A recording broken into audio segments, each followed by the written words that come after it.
Hi good evening. AI semiconductor and future energy ecosystem part 2 में आज हम बात करेंगे डेटा सेंटर यानी कि एआई का असली पावर हाउस। नमस्कार। पिछले एपिसोड में हमने बात की थी कि एआई पूरी दुनिया को तेजी से बदल रहा है, लेकिन कभी क्या आपने ये सोचा है कि जब आप चैट जीपीटी जैमिनी को कोई सवाल करते हैं, फ़ोटो अपलोड करते हैं, तो ये वास्तव में कहाँ होता है? क्या ये आपके मोबाइल में और लैपटॉप में होता है? जी नहीं, इसका जवाब है कि ये सब काम होता है एक विशाल डेटा सेंटर्स में। अब विशाल डेटा सेंटर क्या है कि ऐसी जगह है जहाँ पे हज़ारों नहीं, लाखों सर्वर एक साथ में काम करते हैं।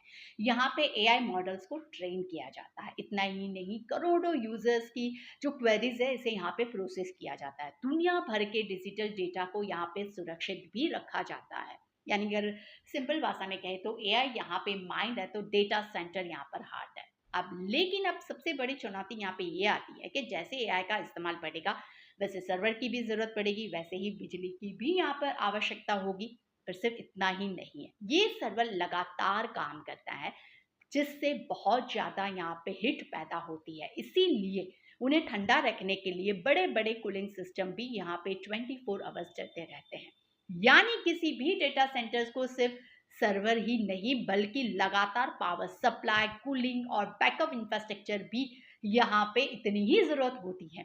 इसीलिए तो गूगल, माइक्रोसॉफ्ट, अमेजॉन, मेटा जैसी बड़ी दिग्गज कंपनियां यहाँ पे नए डाटा सेंटर्स बनाने के लिए अरबों डॉलर का निवेश कर रही हैं।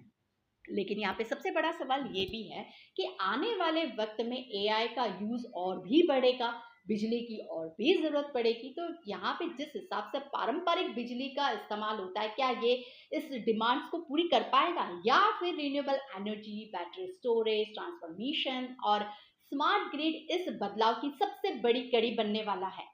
इन्हीं सवालों का जवाब खोजेंगे अपने अगले एपिसोड में, जहां पे हम समझेंगे कि एआई की बढ़ती बिजली की मांग को पूरा करने के लिए रिन्यूएबल एनर्जी, ट्रांसफॉर्मेशन, इंफ्रास्ट्रक्चर और स्मार्ट ग्रिड की भूमिका क्या होगी। क्योंकि एआई का भविष्य सिर्फ चिप्स नहीं है, बल्कि भरोसेमंद बिजली पर भी निर्भर होता है।